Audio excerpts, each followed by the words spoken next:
Hello friends, मैं अभिषेक त्रिपाठी स्वागत करता हूं आपके अपने YouTube channel content for UPSC and UPPCS में। दोस्तों, आज बहुत अरसे बाद मुलाकात हो रही है। क्या करूं दोस्तों, काफ़ी बिज़ी हो गया था। आपको तो पता ही है कि मैं भी अपनी स्टडी कर रहा हूं, तो दोस्तों इधर बीच एग्ज़ाम वगैरह भी था और पेशेंट का लोड भी काफ़ी था, तो काफ़ी मैं इन सब सारी चीज़ों में व्यस्त था। तो दोस्तों, आज मैं एक नए कोर्स का आगमन करने जा रहा हूँ। इस नए कोर्स के आगमन में मैं बेसिकली ये शुरुआत करने जा रहा हूँ कि ओल्ड एनसीईआरटी का, ये जो ओल्ड एनसीईआरटी है दोस्तों, इस ओल्ड एनसीईआरटी को बेसिकली दोस्तों शुरुआत करने का मेरा जो मोटिव है ये यही है कि अगर इस ओल्ड एनसीईआरटी को आप पढ़ते हो तो मैं ये कह सकता हूँ दोस्तों कि आपको एक broad perspective in the sense कि आपके यूपीपीसीएस के क्वेश्चंस तो बहुत आसानी से बनेंगे। अगर आप इसको पढ़ के यूपीपीसीएस के क्वेश्चंस को एनालाइज करोगे तो यूपीपीसीएस के क्वेश्चंस में आप देखोगे कि क्वेश्चंस का क्या सीन है कि डायरेक्टली पुटअप होते हैं। इन चीज़ों को आपको पहले समझना पड़ेगा दोस्तों कि यूपीएससी में और यूपीपीसीएस के क्वेश्चंस में कुछ हद तक अंतर है। कुछ हद तक क्या अंतर है, मैं दोस्तों कहूँगा बहुत ज़्यादा अंतर है।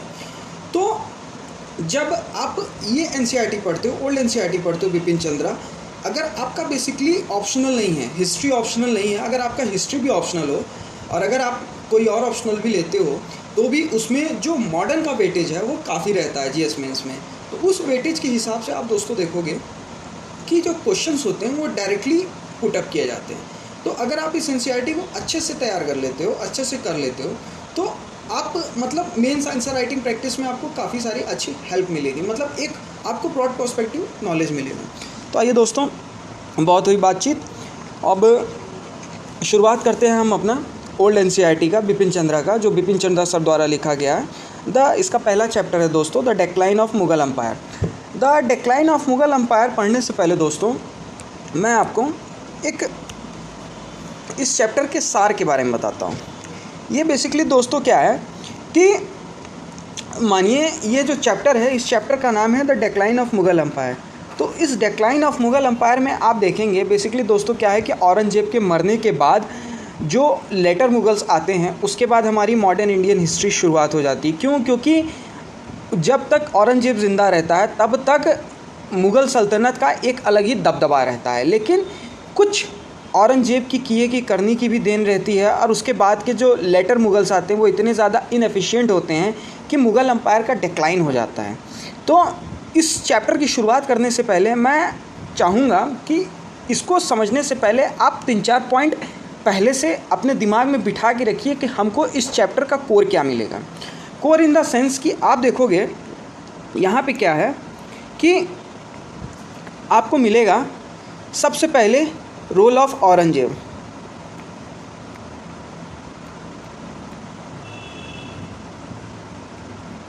औरंगजेब के रोल के बाद आप देखोगे दोस्तों कि औरंगजेब के मरने के बाद जो औरंगजेब का रोल था, औरंगजेब का रोल इन द सेंस कि अगर आप मेरे लेक्चर्स को पहले भी फॉलो कर रहे हो तो मैंने 1-2 बार शायद बताया होगा कि औरंगजेब की जो कट्टरता थी, कट्टरता इन द सेंस कह सकते हो जो हिंदुओं के लिए जो उसकी इंटॉलरेंस पॉलिसी थी वो भी कुछ हद तक उसके डिक्लाइन का कारण थी। और आप देखोगे कि औरंगजेब का जो डेक्कन का एक्सपेंडिचर था, मतलब डेक्कन की लड़ाई लड़ने के लिए जो उसने कुछ ज़्यादा ही अत्यधिक, मतलब शिवाजी महाराज के लिए उसने साउथ की तरफ जो कैंपेन बिछा के रखा था ना, उसके पीछे उसका इतना ज़्यादा एक्सपेंडिचर खर्च हुआ कि आने वाली मुगलिया सल्तनत के लिए वो काफ़ी हद तक कह सकते हो दोस्तों कि बहुत मतलब शपथकालीन कह सकते हो, शपथकालीन द सेंस की मतलब डिक्लाइन का कारण बनी। यही कारण है कि जब, और ये तो समझिए दोस्तों कि औरंगजेब के आते आते तक मनसबदारी की जो क्राइसिस थी वो बहुत ज़्यादा बढ़ गई थी। क्यों? क्योंकि मनसबदारी सिस्टम में क्या था दोस्तों कि अकबर ने जब मनसबदारी सिस्टम को लाया तो उसके बाद क्या हुआ कि औरंगजेब के आते आते तक ज़मीन का टुकड़ा तो वही रहा। मतलब ये समझिए कि 1 पाउंड का केक है, पहले 1 पाउंड के केक को खाने के लिए 2 लोग हुआ करते थे। उसके बाद आप देखोगे कि वो 1 पाउंड का केक खाने के लिए 6 लोग आ गए। ठीक है, पहले जो 1 पाउंड का टुकड़ा जो था वो आधा पाउंड में बढ़ता था। ठीक है, अब 1 पाउंड का टुकड़ा 6 लोग के बीच में, 6 लोग के बीच में डिवाइड होता है। ठीक है दोस्तों, तो ये भी कुछ कह सकते हो कि औरंगजेब के टाइम क्या था कि मनसबदारी क्राइसिस बहुत ज़्यादा बढ़ गई थी। कुछ ये भी कारण था कि औरंगजेब जो था बहुत कंजूस मिजाज का था। कंजूस मिजाज इन द सेंस कैसे कह सकते हो कि आप बहुत सारी किताबों में भी पढ़े होगे, कि पढ़े भी होगे और नहीं भी पढ़े होगे तो भी मैं बता देता हूँ। दोस्तों, औरंगजेब को जो था वो जिंदा पीर कहा जाता था। जिंदा पीर इन द सेंस कैसे कह सकते हो कि औरंगजेब जो था वो बहुत ही कंजूस मिजाज का था। देखिए दोस्तों, उसके कंजूस होने का कुछ हद तक, देखिए दोस्तों, ह्यूमैनिटीज़ का हिस्ट्री एक ऐसा सब्जेक्ट है जहाँ कॉन्फ्लिक्ट्स होते हैं। कॉन्फ्लिक्ट्स इन द सेंस कि आपके विचार कुछ और हैं, मेरे विचार कुछ और हैं। ज्योग्राफी रिटन बेस्ड है, ठीक है, हिस्ट्री भी हालांकि रिटन बेस्ड है, लेकिन हर ऑथर्स की अपनी अपनी सोचने का रवैया है। बिपिन चंद्रा सर कुछ चीज़ों को अलग दिशा से देखते हैं और कोई राइटर कुछ चीज़ों को अलग दिशा से देखता है। तो मेरा भी ऐसा मानना है कि औरंगजेब की कंजूसी का कुछ हद तक जो कारण था दोस्तों, वो ये भी था कि उसके आते टाइम राजकोषीय घाटा इतना ज़्यादा हो गया, इतना ज़्यादा मनसबदारी बढ़ गई थी कि अपने, कह सकते हो कि अब मुग़ल थे, राजा थे, और उनका जो खर्च वर्च था, अब भाई शाही रहते थे ना, तो उनका जो खर्च वर्च था वो भी बहुत ज़्यादा था। भाई नौकर चाकर भी हुआ करते थे। तो यही कुछ कारण ये भी है दोस्तों कि इनका एक्सपेंडिचर इतना ज़्यादा बढ़ जाता है कि अपने मुगलिया सल्तनत को चलाने के लिए वो ढंग का इनके पास बचता ही नहीं है पैसा। यही कारण है कि औरंगजेब फिर अपने खर्चों में कटौती करने लगता है। नो डाउट औरंगजेब भी एक बहुत एफिशिएंट रूलर भी मान सकते हो। Efficient ruler in the sense दोस्तों, जब आप सतीश चंद्रा पढ़ोगे ना, तो सतीश चंद्रा में पढ़ोगे तो आपको औरंगजेब के बारे में बहुत कुछ पता चलेगा। औरंगजेब की एक पॉलिसी थी बास्केट मास्केट थ्योरी। उसमें क्या होता था दोस्तों कि औरंगजेब जो था वो हिंदुओं के मंदिरों को तोड़ता था, ठीक है, और तोड़ने के बाद वहाँ पे मार्केट बनवाता था, जिससे क्या होता था ना कि मार्केट बनवाने के साथ साथ जो वहाँ से इनकम जनरेट होती थी। तो आप यही समझ सकते हो कि औरंगजेब एक इकोनॉमिक प्रोस्पेक्टिव के बिहाफ पे भी एक अच्छा एफिशिएंट रूलर था, ठीक है दोस्तों। लेकिन बाद में उसकी कुछ सारी ऐसी, कह सकते हो कि जो कट्टरता थी, कट्टरता इन द सेंस कि मतलब सिख गुरुओं को लेके और ये हिंदुओं को लेके, यही कारण बनी कि आने वाली जो नस्लें हुई वो कुछ उस कॉन्फ्लिक्ट को हटाती भी हैं। मतलब हटाने का क्या सेंस कह सकते हो कि जो कंडीशंस क्रिएट होती हैं औरंगजेब के टाइम में, वो आने वाले मुगल जो होते हैं उसको शॉर्ट आउट करने की कोशिश करते हैं, ताकि कुछ राजपूत के साथ, सिख्स के साथ, आप देखोगे कि औरंगजेब के मरने के बाद जो लेटर मुगल्स आते हैं वो शिवाजी महाराज के बच्चे जो संभाजी महाराज रहते हैं उनको वो छोड़ देते हैं और मराठाओं के साथ अपने रिलेशंस को ठीक करने की कोशिश करते हैं। तो आप यही सारी चीज़ें इन सारी चैप्टर्स में पढ़ोगे। तो दोस्तों, इस चैप्टर का जैसा कि मैंने शुरुआत में आपको कोर बताया ना, देखिए दोस्तों, ये जो चीज़ें मैं बता रहा हूँ ना, ये आपका एक बैकग्राउंड माइंडसेट है कि औरंगजेब का क्या कंडीशन था। कंडीशन इन द सेंस कि औरंगजेब का रोल क्या था, कि आने वाले समय में क्या कंडीशन क्रिएट हुई कि एक अच्छा रूलर मतलब एफिशिएंट रूलर। अच्छा क्या, अच्छा तो बहुत बड़ी बात हो जाती है दोस्तों। अब टू बीइंग ए हिंदू वो तो छोड़िए, आप हिंदू के हिसाब से वो सारी चीज़ें जाने दीजिए, पर एक ब्यूरोक्रेटिक माइंडसेट के हिसाब से जो उसकी दूरदृष्टि थी, जो उसको अपने अंपायर को चलाने के हिसाब से जो उसका माइंडसेट था, मैं उस बिहार पे बात कर रहा हूँ। जो उसकी मार्केट बास्केट थ्योरी थी, उसकी कुछ मतलब प्रशंसा करते हुए, प्रशंसा इन द सेंस कि मतलब जो मैंने पढ़ा है, जो मैंने समझा है, मैं उस बिहार पे आपको बता रहा हूँ। तो आपको यहाँ पे मिलेगा रोल ऑफ औरंगजेब। उसके बाद आप देखोगे कि रोल ऑफ औरंगजेब के बाद देखोगे कि लेटर मुगल्स की कहानियाँ आपको मिलेंगी। लेटर मुगल्स की कहानियाँ में, एक मिनट दोस्तों, इसके बाद आपको मिलेगा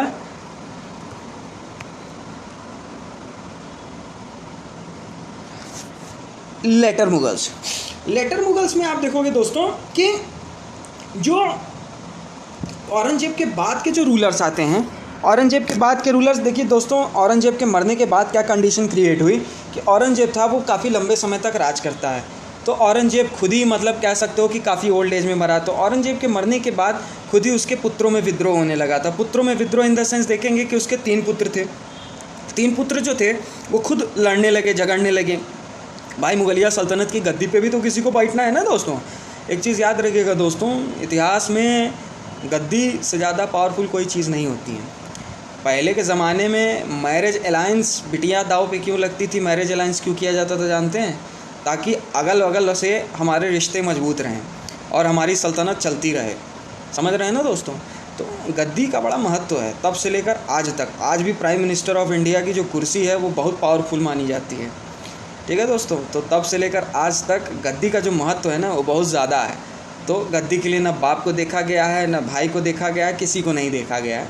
ठीक है दोस्तों, तो इसके बाद की जो कंडीशन है आप देखोगे कि औरंगजेब के मरने के बाद आप कंडीशन देखोगे कि 65 साल का इसका जो बेटा रहता है बहादुर शाह, वो गद्दी पे बैठते हैं। अब बहादुर शाह के मरने के बाद आप देखोगे कि इनके बहुत सारे रोल्स आप देखोगे कि ये राजपूत के साथ जो है अपने कह सकते हो कि कंडीशन मतलब रिलेशंस को ठीक करने की कोशिश करते हैं। हिंदू राजाओं के साथ काफ़ी ज़्यादा टॉलरेंट पॉलिसी को अपनाते हैं। और साथ में आप देखोगे कि राजा जय सिंह और राजा अजीत सिंह को काफ़ी ज़्यादा हाई मनसब देते हैं और हाई सूबा देते हैं। और कई सारी चीज़ें मतलब देखोगे कि मराठा सरदारों के साथ ये हाफ हार्टेड कॉन्सिलेशन करते हैं। Half hearted conciliation in the sense कि मतलब कह सकते हो कि उनके बिहाफ पे तुम राज करो, वो सार देशमुखी और जो चौथ जो मराठा ले आते हैं, जो मतलब स्कीम लाते हैं, उसके बिहाफ पे तुम अपना रूल करो, हमको कोई दिक्कत नहीं, बस सालाना तुम हमको टैक्स देते रहना।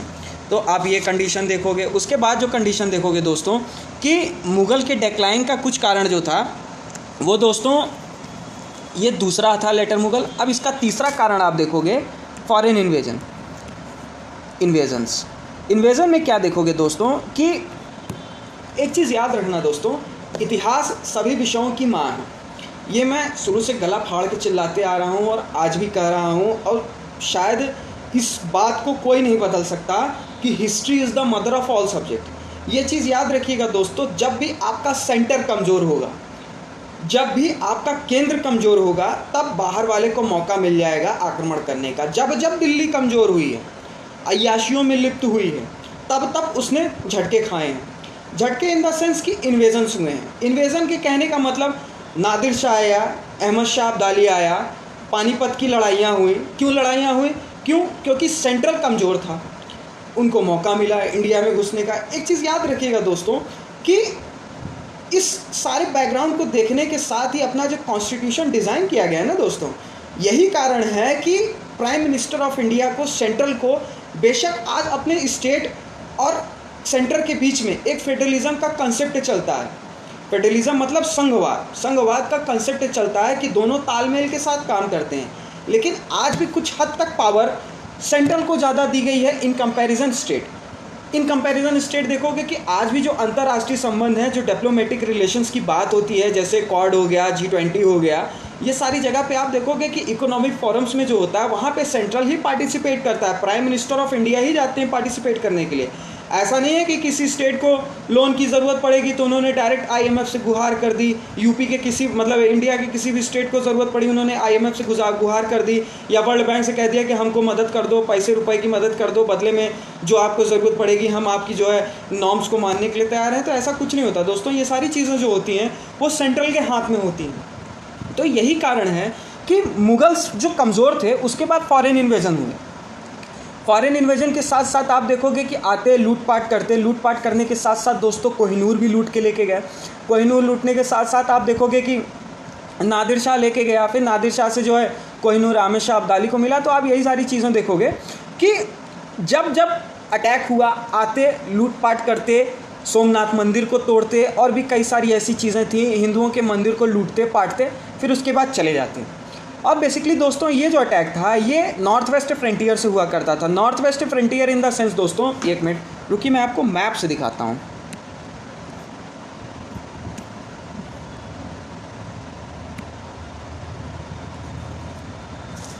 एक मिनट दोस्तों,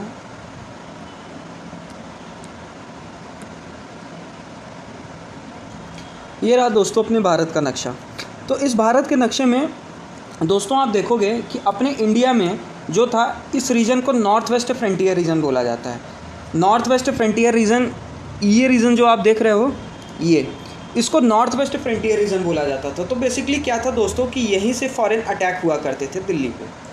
ठीक है दोस्तों, तो जब जब सेंटर कमज़ोर हुआ है, लेटर मुगल्स कमज़ोर थे ही, इनएफिशिएंट रूलर थे, कोई उनकी पॉलिसी ठीक हुआ नहीं करती थी, जहांगीर शाह हो गए, तमाम ऐसे मुगल्स थे। उसके बाद जो औरंगजेब के बाद बनते हैं तो उनकी जो कह सकते हो कि निकम्मियाँ थी, निकम्मियों की दिन ही रहती है जो डिक्लाइन हो जाता है।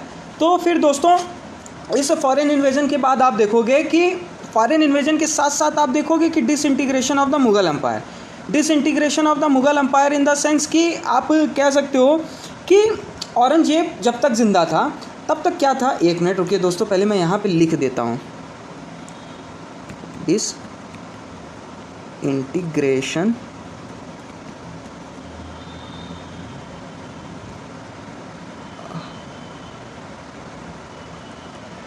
Of Mughal empire. देखिए दोस्तों, क्या था कि जब तक औरंगज़ेब जिंदा था तब तक क्या होता है कि सारे हिंदुस्तान में जो उनका राज चलता है उसमें जो स्टेट्स हुआ करते थे वो अपनी ऑटोनॉमी डिक्लेयर नहीं करते। लेकिन एक कंडीशन ऐसी क्रिएट हो जाती है दोस्तों कि उस कंडीशन में आप देखोगे कि औरंगज़ेब के मरने के बाद जो कंडीशन क्रिएट होती है कि उसके बाद जो लेटर मुगल्स आते हैं वो इतने ज़्यादा इनएफिशिएंट रहती हैं कि जो उसके अगल बगल के स्टेट्स रहते हैं जो मुग़लों के बिहाफ पे रूल करते रहते हैं वो अपने आप को ऑटोनॉमस डिक्लेयर कर देते हैं। उसमें आप देखोगे हैदराबाद के निज़ाम, अवध के नवाब, तो आप यही सारी चीज़ें आगे देखोगे कि कैसे उसके मरने के बाद जो स्टेट्स हुआ करते थे वो अपने आप को ऑटोनॉमस डिक्लेयर कर देते हैं। ठीक है दोस्तों, तो ये आपको मैंने एक ब्रीफ इंटरव्यू दे दिया। ब्रीफ इंटरव्यू मतलब ब्रीफ कोर एक नॉलेज दे दिया।